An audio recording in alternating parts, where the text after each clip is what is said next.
But there is definitely, in our eyes, on our belief, evidence that shows and suggests that she was removed from that home and against her will. We continue to look at some data that we think is available. It's just there's DNA evidence we believe that we have found that we are going to submit, has been submitted for rapid DNA testing. Once that breaks down to us, I think we had to get it up to Phoenix. Everybody's rapid DNA testing machine here locally, for whatever reason, was out or out of service. It is our belief she did not leave that residence on foot. The DNA machine was broken. That is the detail that should stop you cold. Not the kidnapping itself. Not the crime scene that made a sheriff with decades of experience call homicide before search and rescue had even been officially suspended, but the machine. The single piece of technology in the entire local jurisdiction that could have begun answering the most critical questions in this case was out of service. And so the evidence, whatever it was, wherever it was found inside that house, had to be packed up and driven to Phoenix. Every hour that machine sat broken was an hour Nancy Guthrie spent without her medication. Think about that for a moment. The Pima County Sheriff's Department confirmed it publicly and without apology. The rapid DNA testing machine locally was unavailable. The reason given was vague, out or out of service, and that was all anyone was prepared to say about it. But the consequence of that mechanical failure was enormous. It added days to an investigation where days might mean the difference between finding Nancy Guthrie alive and finding something far worse. The sheriff said it himself, plainly and without softening it. In a 24-hour period without her medication, it can be fatal. She left without it. Or more accurately, she was taken before she could take it. That distinction matters more than it might seem. Nancy Guthrie did not make a choice that night. She did not step out her front door, or her back door, or any door of her own free will. Pima County Sheriff Chris Nanos told journalist Ashley Banfield in the most detailed public statement yet released that Nancy was forced out of her home. Whether she walked out under duress or was physically carried, he could not confirm. Which door was used, he declined to say. But the conclusion was delivered without qualification. She left against her will. And she left without the medication that her body requires every single day to survive. Stay with me, because this is where it gets complicated. Because the question that should be hammering in the back of every person following this case is not just who took her. It is why. And the answer to that question, or rather the conspicuous absence of any answer, is the detail that makes this investigation unlike almost anything we have seen in recent memory. There has been no ransom demand. Not a single call. Not a message. Not a whisper of communication directed at Savannah Guthrie or her security team or any member of the family. Nothing. In a kidnapping, the absence of a ransom demand does not mean the motive was not financial. It might mean the demand is still coming. It might mean the abductor is waiting, calculating, planning the right moment to make contact. But it also might mean something darker and far more difficult to explain. If someone took Nancy Guthrie and they did not want money, what did they want? That question is sitting at the center of this investigation like a stone in still water, and every ripple moving outward from it raises another question before the first one is answered. And it is the kind of question that law enforcement is almost certainly asking in rooms that the public will never see, with information that will not be released until it either helps them catch someone or until they have already caught them. The investigation at this point is not just active. It is aggressive. Over 100 law enforcement vehicles surrounded that home. Homicide teams were deployed before the formal determination of a crime had even been made official. Ground crews, canine units, drones, and aircraft were all in the air and on the ground simultaneously. The sheriff described his gut instinct when he first received the briefing from patrol units. Something is not right here. This is unusual. Get homicide out there now. Decades of law enforcement experience shaped that instinct, and he trusted it.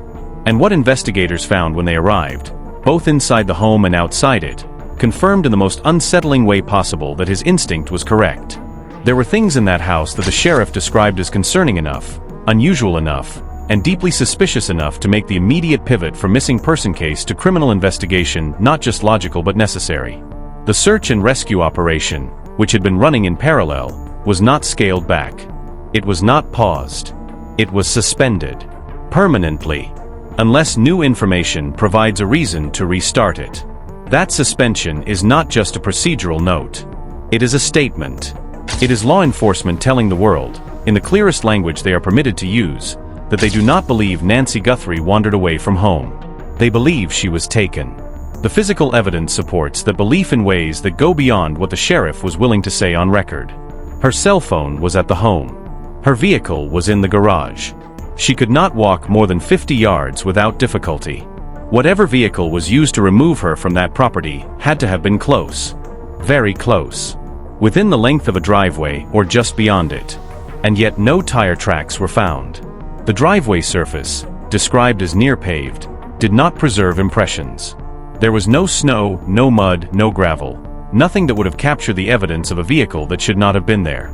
The physical environment, almost as if by design, erased the record of how she was taken. Ask yourself why that detail matters. Because it tells us something about the level of planning involved. Someone either knew that driveway surface would not leave tracks, or they got extraordinarily lucky. And in a kidnapping this methodical, one where a person is removed from a home in the middle of the night without a phone, without a vehicle, without her medication, and without leaving any visible trace of how the exit was made, luck feels like the wrong explanation. This does not feel like a crime of impulse. It feels like a crime of preparation. The DNA evidence found inside the home is the most significant forensic development in this case, and it is also the most carefully protected. The sheriff confirmed its existence. He confirmed that it was found inside the house. He confirmed that it has been submitted for rapid DNA testing. And then he stopped. He would not say where in the home it was found. He would not say what surface it came from, not door handles, not bed sheets, not any specific location. He redirected every question about blood specifically without confirming or denying its presence. And when asked about missing bedding, he declined to answer. When asked about footprints inside or outside the home, he declined again. Every refusal to answer carried the same explanation. There are things in that home that only the person who was inside it that night knows about. And the integrity of this investigation depends on keeping it that way. This is not obstruction. This is strategy. The investigators need what they call evidential asymmetry, the gap between what a suspect knows and what the public knows. When a genuine suspect comes forward, or when law enforcement closes in on one, the details they have protected become the test. Did the person who did this touch something in a room that has never been mentioned publicly? Did they move something? Did they leave something behind that only the intruder would know about? The moment that information becomes public, it loses its power. And so the sheriff holds it close, even as the pressure to release more information grows with every passing day and every update that reaches the public. If this case has changed how you think about what happened that night, drop your thoughts in the comments below. What is your read on the DNA evidence? Does the location of it change your understanding of how Nancy was removed from that home? The camera situation adds another layer of complexity that deserves its attention. The sheriff confirmed exterior cameras exist at the property. He could not confirm interior cameras. And at the time of the interview, the footage from those exterior cameras had not yet been accessed. Not because investigators did not want it, but because accessing it required cooperation from the companies that manufactured the devices. Whether the system was cloud-based, locally stored, or sitting on a server that required technical intervention to retrieve, that was still being determined. And that process, however frustrating it may sound to anyone watching from the outside, is not unusual. It is the reality of modern surveillance systems, where the data is there but the path to it requires legal requests, company cooperation, and technical specialists who are not always immediately available. What it means in practical terms is that investigators may have had footage sitting inside a camera system attached to the outside of that house. Footage that could show a vehicle, a face, a timeline, a direction of travel, and they could not get to it immediately. Every hour that footage sat inaccessible was another hour of distance between whoever took Nancy and the people trying to find her. That is not a system failure. That is a design flaw in how modern security infrastructure interacts with law enforcement in crisis situations. But understanding why it happened does not make it less maddening when someone's life is on the line. If you believe this story deserves more attention, and the evidence suggests it absolutely does, share this video with someone who needs to know about it. And if you want to follow every development as it breaks, subscribe right now. This case is evolving, and every update has changed what we thought we knew. Savannah Guthrie's role in this investigation has been remarkable in a way that very few people in her position could replicate. She is a lawyer by training. She covers true crime professionally. She understands evidence, investigation, and the mechanics of a criminal case at a level that most family members of victims simply do not have access to. And the sheriff described her involvement in terms that were almost unprecedented. He called her incredibly helpful, sharp, brilliant. She worked alongside investigators to provide exactly the kind of detail that a detective needs to understand the baseline of a home, what it should look like on a normal night versus what it looked like when law enforcement arrived. What was missing? What was moved? What was out of place? What her mother's daily routine looked like in granular detail. That kind of cooperation, delivered with that kind of clarity under that kind of pressure, accelerated the investigation in ways that will probably never be fully quantified publicly. And yet, even with all of that, there is still no suspect in custody. There is still no person of interest named publicly. The DNA results have not yet come back. The camera footage may or may not have produced anything useful. The door-to-door canvassing through the neighborhood, the license plate readers, the preservation requests sent to every digital source in the surrounding area, all of that work is grinding forward, and none of it has yet produced the answer that everyone is waiting for. In investigations like this, the silence before a break is sometimes the loudest sound there is. And right now, this case is very, very quiet. There is something that keeps returning in every careful read of the publicly available information about this case, and it is the specific nature of Nancy's physical limitations. The sheriff confirmed she could not walk more than 50 yards. This is not just a detail about her health. It is a detail about logistics. It eliminates certain scenarios almost entirely. She did not walk away from that property under her own power. She could not have gotten far enough to disappear into the surrounding landscape even if she had tried. Which means whoever removed her from that home knew they needed a vehicle. They had to have planned for her limited mobility. They had to have brought something large enough to transport a person, quiet enough not to attract attention, and positioned close enough to the door that the distance between the house and the vehicle was as short as possible. This changes everything we thought we knew about the nature of this abduction. Because a crime that accounts for the victim's specific physical limitations is not a random crime. It is a targeted one. Someone knew Nancy Guthrie, or someone was told about her. Either way, whoever planned this removal had information that the public does not typically have access to: the layout of the property, the surface of the driveway, the accessibility needs of the person inside, the timing of when she would be alone, the schedule of when family members would and would not be present. The gap between her being dropped off on Saturday evening and the church alert on Sunday morning represents the window. And whoever used that window used it with precision. What do you believe? Knowing everything that has been confirmed, the forced removal, the missing medication, the DNA evidence, the no ransom demand, where does your instinct take you? Leave your theory in the comments. Not speculation for the sake of it, but real analytical thinking from people who have been following this closely. Because sometimes the people paying the most attention see things that investigators need someone to name out loud. The reward stands at over $1.2 million. That is a significant number. Federal, state, and local law enforcement are all involved. Apple, Google, and other major technology companies have been contacted and are cooperating. The infrastructure of this investigation is substantial. And yet the person or persons responsible for walking into Nancy Guthrie's home and removing her from it in the middle of the night have not been identified publicly. Every tool that modern law enforcement and modern technology can bring to bear is being used. And still, as of the most recent confirmed update, Nancy Guthrie has not been found. The medication reality cannot be overstated. Every medical professional who understands what it means to go without critical daily medication knows that the timeline in a case like this is not just criminal. It is medical. The sheriff stated it plainly. Without her medication, a 24-hour period can be fatal. The family confirmed she left without it. Whether the people who took her understood that risk and factored it into their plan, or whether they simply did not care, is unknown. But it adds a dimension to this case that law enforcement almost certainly has not overlooked. If Nancy was taken by someone who wanted her alive for a reason, whether that reason is ransom, leverage, revenge, or something we have not yet imagined, then her deteriorating medical condition is a clock running against them as much as it is running against the investigation. What Ashley Banfield's interview with Sheriff Nanos produced was not just a collection of facts. It was a portrait of a law enforcement agency that recognized what they were looking at from the first hour and responded with everything they had. The sheriff was blunt in a way that public officials rarely are when a case is still open. He used the word kidnapping. He confirmed the forced removal.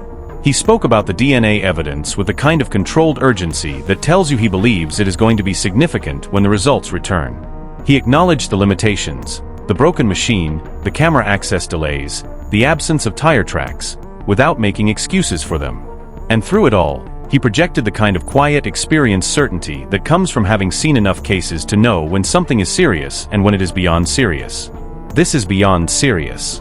The family was already at the house when law enforcement arrived. They had spent approximately an hour inside the home before calling 911. They had been searching, making calls, trying to understand what they were seeing. And when they finally made that call, what they described was enough to bring more than 100 law enforcement vehicles to that address. Think about what an hour inside that house must have been like.